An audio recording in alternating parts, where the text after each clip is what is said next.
ونستعينه ونستغفره نعوذ بالله من شرور أنفسنا ومن سيئات أعمالنا من يهده الله ولا مهدي له ومن يضلل ولا هادي له أشهد أن لا إله إلا الله وأشهد أن محمدا عبده ورسوله Allahumma sholli wa sallim wa barik ala sayyidina Muhammad la nabiyya ba'da amma ba'du. Assalamualaikum warahmatullahi ta'ala wabarakatuh. Yang dimuliakan saudara-saudaraku kaum muslimin dan muslimat yang berbahagia dimanapun saja berada, kita banyak bersyukur pada Allah dengan anugerahnya, maka kita pada kesempatan ini dapat bertemu di tempat yang telah dijanjikan Allah. Kenapa Allah berjanji kepada kita? Jika kita bersyukur, seyogyanya kita bersyukur agar kita ditempatkan di tempat janjinya, yaitu di Baitullah. Karena Baitullah itu adalah tempat untuk persatuan. Apabila kita mengingat di tempat itu, maka kita akan bertemu di tempat itu. Pertemuan ini yang dikatakan dijanjikan Allah. Selawat dan salam ke hadapan ikutan kita Muhammad Rasulullah Sallallahu Alaihi Wasallam yang telah mengeluarkan umatnya daripada kegelapan kepada terang benderang. Pada kali ini mari sama-sama kita introspeksi kepada kita masing-masing, terutama kepada diri saya pribadi, bahwa sesungguhnya dalam penyampaian, ketika kita menyampaikan bahwa yang disampaikan itu atas benda yang disampaikan, kita menyampaikan bagaimana para aulia dan anbiya menyampaikan di atas benda yang kita sampaikan. Sehingga sesungguhnya para aulia dan anbiya ketika menyampaikan karena dia telah melihat benda itu sendiri. Dan demikian juga orang-orang yang bersama Rasul seharusnya di dalam menyampaikan bagaimana para aulia dan anbiya menyampaikan di atas benda yang dia sampaikan. Contoh, ketika kita menyampaikan bahwa ilmu adalah yang tahu, maka kita tahu bendanya, yaitu adalah ruh. Kemudian juga di dalam kita menyampaikan tuntunan-tuntunan yang harus disampaikan, maka kita haruslah dapat memahami, apalagi kita yang sedang menyampaikan tentu terlebih dahulu lebih tahu. Dalam artian lebih tahu ini, sesungguhnya kita ini tidak tahu. Karena kita diberi tahu, diberi petunjuk, maka kita menjadi tahu. Oleh karena itu mari kita sambung tentang musyawarah yang telah lalu, bahwa di dalam kita menegakkan rukun sembahyang maka terdapat 3 pembagian, yakni rukun qalbi, qauli dan fikli. Qalbi itu adalah amalan yang diperbuat oleh hati. Kemudian yang kedua adalah qauli, adalah perbuatan yang diperlakukan atau diperbuat oleh mulut atau lidah. Kemudian fikli adalah perbuatan yang diperbuat oleh anggota badan. Terhimpun di dalam qasad ta'arud ta'yin. Qasad itu bermakna yang menyengaja sembahyang. Kemudian yang kedua, ta'arudnya adalah yang menyatakan fardunya. Kemudian yang ketiga, ta'yin itu menentukan waktunya.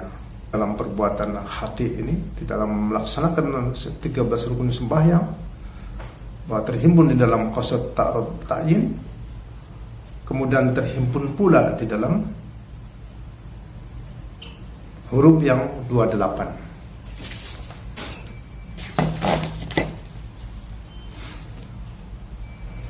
Bahwa qasad ta'arud ta'yin itu terhimpun pada huruf 28,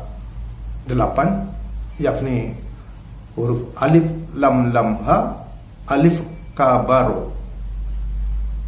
Bunyinya Allahu Akbar.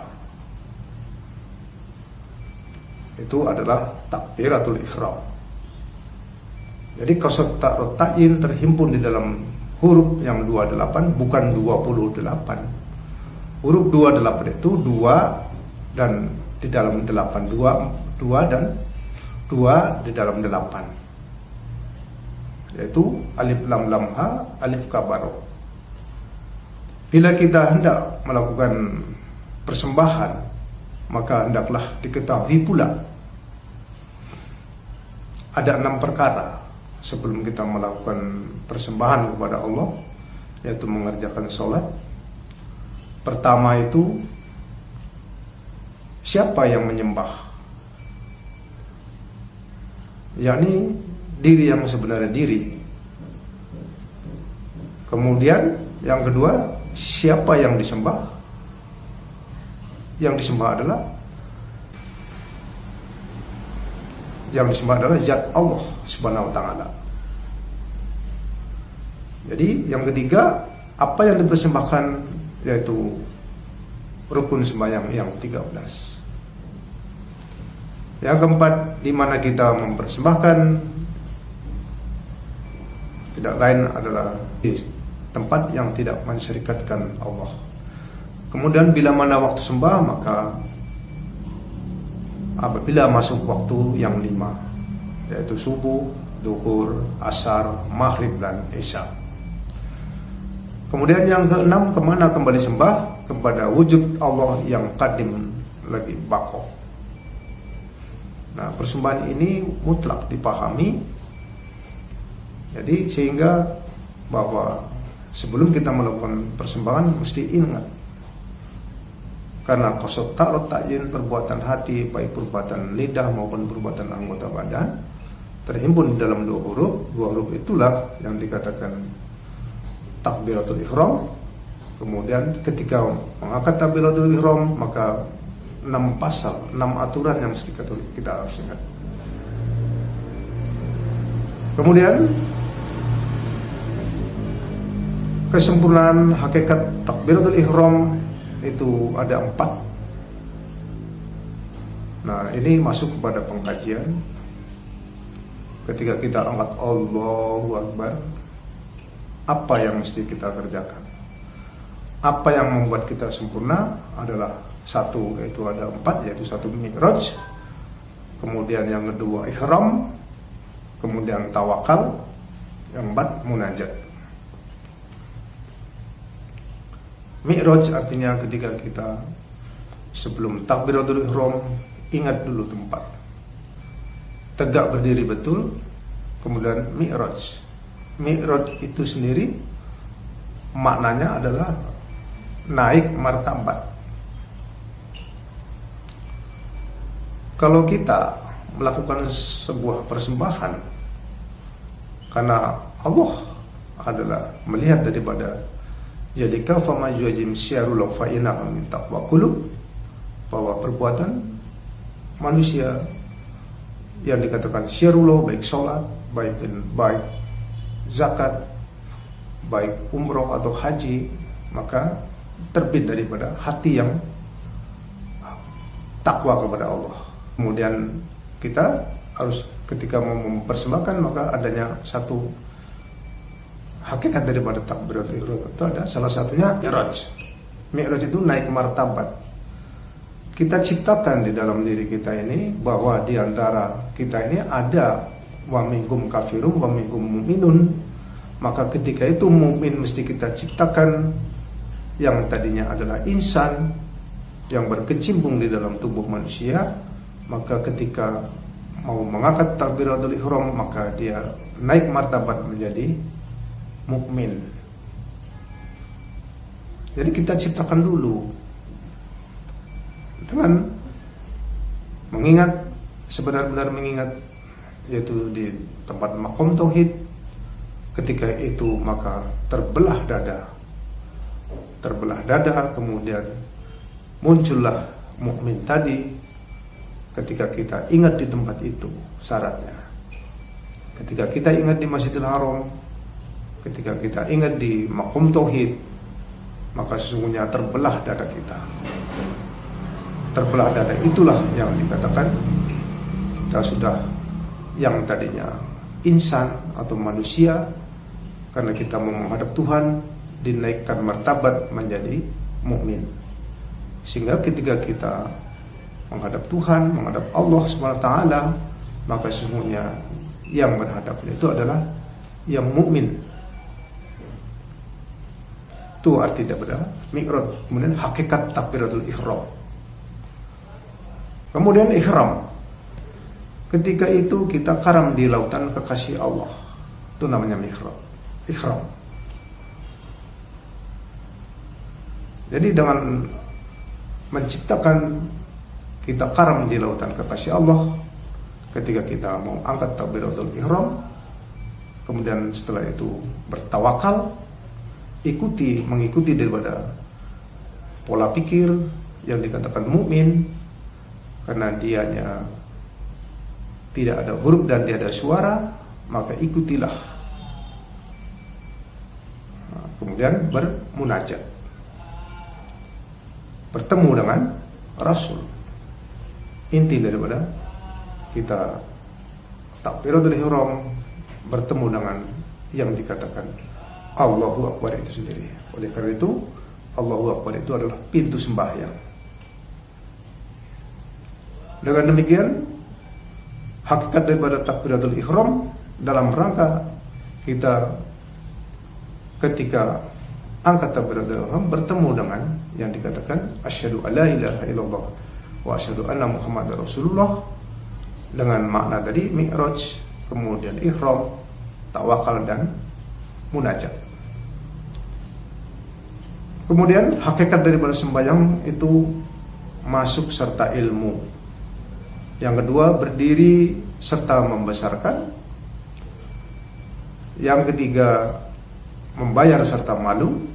Kemudian keluar serta takut. Jadi ini adalah sebuah persembahan dan yang tidak diperbuat daripada zahir, namun diperbuat daripada qasad ta'rud ta'yin. Masuk serta ilmu. Masuk itu kemana? Bahwa sesungguhnya masuklah kamu ke Baitullah. La ilaha illallah itu adalah kotaku, yang siapa masuk maka aman sentosa, dibebaskan ianya dari sisa Allah dunia dan akhirat. Masuklah serta ilmu. Masuk serta ilmu artinya bersama yang tahu tadi. Masuk bersama yang tahu. Hakikat sembahyang itu ada 4 perkara. Salah satunya masuk serta ilmu. Masuk Baitullah bersama ilmu yang tahu tadi. Jadi bukan masuk secara fisik. Jadi yang masuk itu ilmu tadi. Ilmu itu adalah yang tahu, yang itu adalah daripada yang datang dari Al-Haqqu Rabb, yang datang daripada Muhammad. Oleh karena itu, masuk serta ilmu tidak lain tidak bukan adalah masuk bersama ruh tadi. Maka dikatakan uhrujani as-samu wa ruhi, uhruja hukmi wal amri fatatunani. Keluarlah dari batang tubuhmu, kemudian keluar bersama hukum dan perintahku, baru kamu sampai kepadaku. Ini pernyataan. Jadi kita mesti keluar dulu, seperti kita katakan tadi, inna sholatu mi'rajul mu'minin. Sholat itu mi'rajnya mu'min. Mi'raj itu naik martabat. Ketika naik martabat, dia jadi mu'min, bertemulah dengan yang dikatakan Allah Subhanahu wa ta'ala. Maka kita yang masuk ke dalam makom tauhid itu adalah masuk serta ilmu, masuk bersama yang ruhnya, tidak bersama fisik. Kalau fisik tetap tinggal di dunia. Kemudian berdiri serta membesarkan. Sudah barang tentu berdiri membesarkan, karena kita akan bertemu dengan si Akbar. Kemudian membayar serta malu. Inna sholati wa nusuki wa mahyaya wa mamati lillahi rabbil alamin. Hidupku dan matiku itu kita bayar. Hidupku dan matiku lillahi rabbil alamin. Sembahyang serta malu. Malu kepada siapa? Malu kepada yang akan kita jumpai. Tidak lain dan tidak bukan asyhadu alla ilaha illallah wa asyhadu anna muhammadar rasulullah. Ini yang kita jumpai. Kemudian keluar serta takut. Maka setelah kita melakukan persembahan, maka keluar dengan takut. Jangan-jangan nanti kita tidak bisa lagi masuk ke dalamnya. Akhirnya keluar serta takut. Takut kepada yang takut tadi, yang ilmu tadi. Semoga ketika nanti mempersembahkan lagi, maka dapat masuk kembali seperti sebagaimana yang awal. Harapan kita seperti itulah di dalam kita mempersembahkan. Tiang sembahyang juga ada 3 perkara. Hendaknya kita tahu bahwa ketika kita melakukan persembahan, maka tiang agama itu adalah tetap segala anggota. Kemudian hadir hati akan zat Allah. Yang ketiga, segala bacaan paham dengan maknanya. Ini sebagai tiang sembahyang. Adapun tiang sembahyang itu ada 3 perkara, yaitu tetap segala anggota, hadir hati akan zat Allah itu sendiri, kemudian segala bacaan paham maknanya. Kemudian hadir hati akan zat Allah. Tentu sebelum kita angkat takbiratul ihram, hadir zat Allah, hadir akan zatnya Allah itu kita akan merasakan. Karena yang jelas tadi 2 tempat yang tidak mensyirikatkan tidak lain adalah Masjidil Haram, yaitu Baitullah. Maka seandainya kita sudah terjeli, maka akan mudah karena yang dikatakan sesungguhnya Allah apabila ada hambanya yang mendekat dengan berjalan, maka Allah mendekat dengan berlari. Artinya rasa daripada hadir hati akan zat Allah itu tadi dengan cara secepat itu, bahwa ketika kita mengingat hadir zat Allah di dalam diri kita, maka secepat itulah reaksinya, bahwa Allah apa menjadi persangka hambaku. Hadir zat Allah, maka hadir, karena kecepatannya lebih cepat daripada yang ingin berhadapan.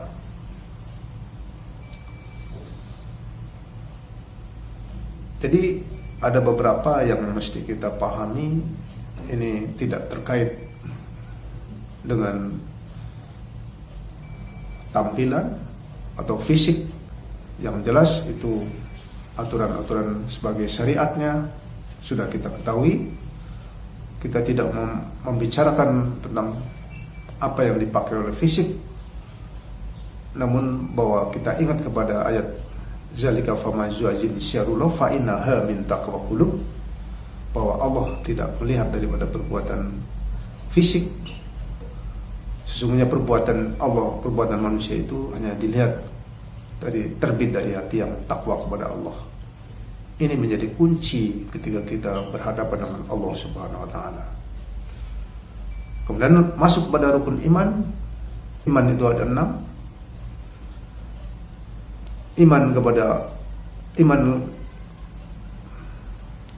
Iman kami dengan Allah,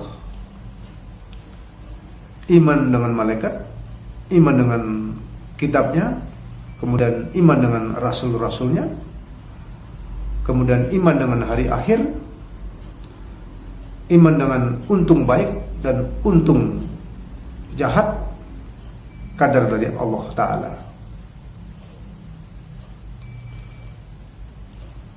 Jadi kita ini mengulang, namun sesungguhnya bahwa di dalam rangkaian 6.666 ayat di dalam kitab Al-Quran itu terhimpun di dalam rukun sembahyang 13. Oleh karena itu sembahyang rukun 13 ini wajib kita pahami, karena sesungguhnya bahwa yang dikatakan ini adalah